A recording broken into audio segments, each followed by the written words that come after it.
Well, I hope everybody's doing okay right now. We've got a crazy situation going on in the world. This is Sunday, March the 21st.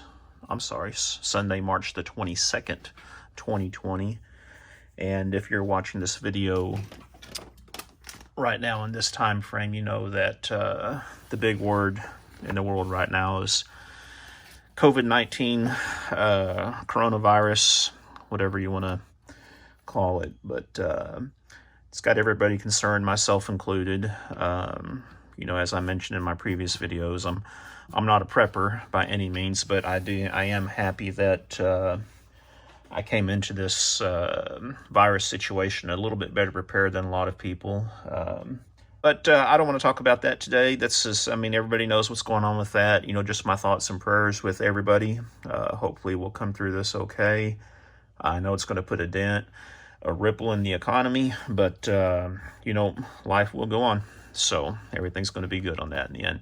Today, I wanted to talk to you about danglers, specifically dangler type sheaths for knives. This is a Tops Bob's knife, a bob knife, brother of bushcraft is what it's called. Real well-known, kind of a full to medium-sized bushcraft knife in the bushcraft community. And I love this type of sheath on these. This is called a dangler sheath, where you put this in around your belt loop, and then the sheath can swing freely. So if you sit down, crouch, even getting in and out of a vehicle, it keeps things from getting bound up. Well, this is my favorite knife. I like to carry and wear a lot on my belt. And this is the Tops Puukko is what it's called. You can see it right in there. And this one, as you can tell, I've done some patina. I've patinaed, intentional patina, forced to patina on the blade using I believe I used apple cider vinegar, if I remember right. That kind of gives the blade a little bit more protection. And then I try to keep it oiled down with Ballistol or Tough Glide or something like that. And I'm sorry if you hear my dogs. They're poking around in the shop behind me. I'm sure you'll hear them rustling around a little bit. But yeah, this is one of my favorite knives. This was a gift from the wife. I had it. I was wanting one for a while, and I dropped some hints about it, and I had it in my Amazon wish list. And she liked the name of it, Puukko. I believe, if I remember right, the Puukko, of course, is a Finnish. Is it Finnish? I believe Puukko's from Finland. Finnish knife. Classic knife design. Usually they don't have any guards. It's usually a fuller handle with a small blade. This is a variation of it. A lot of the Puukkos normally have more of a bell-shaped handle. Like a big palm swell, but I kind of have small hands, and so this one actually fits me really good. And to me, this knife has a lot more utility just around camp and everything else and day-to-day basis versus something like the bob, which the bob in itself is a great knife too. But the problem I had, and this is how this is what I've done to this, convert the sheath. The sheath as it comes from Tops is just a belt loop like this. And what would happen is when I would wear this on my belt throughout the day, especially getting in and out of the car, this sheath would get bound up and it was getting twisted a lot. You can see actually right here. And a lot of that is from sitting in the car, sitting in my belt and just getting messed up. And I was worried actually at some point because this doesn't have any stops in it. You can see it goes down to about here.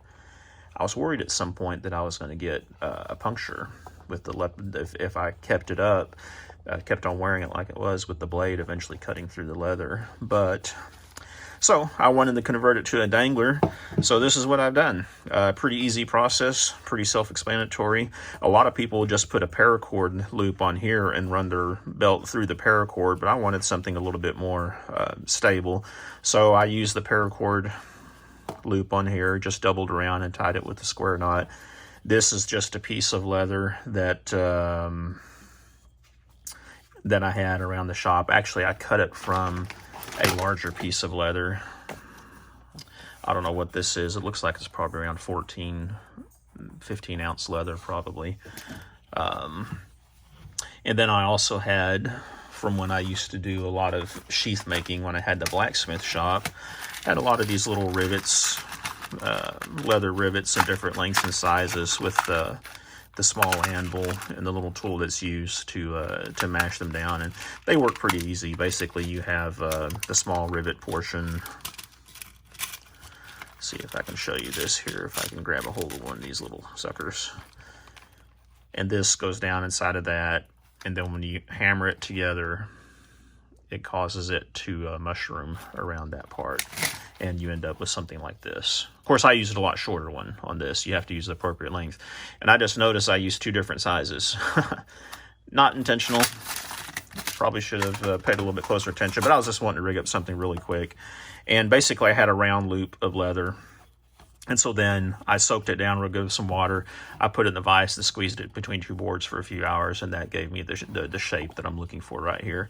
So yeah, and this is working out pretty good, just hanging from my belt like that. Now, one thing I don't like about a dangler is sometimes when you reach back, I wear it on my right-hand side, I reach back to pull the knife out with the dangler. It will, especially one like this where it slips, I'll pull it and the sheath has to come up here and catch before I can get the knife out. Which I thought about what I would do if that becomes a big issue. I might just tie the paracord around this portion of it. Tie a piece of paracord around here, then hook this paracord to that piece. That way it doesn't have this slide effect. See, this type of dangler, you don't have that. It stays in place, so this one's a lot easier to pull out when you have it on your belt.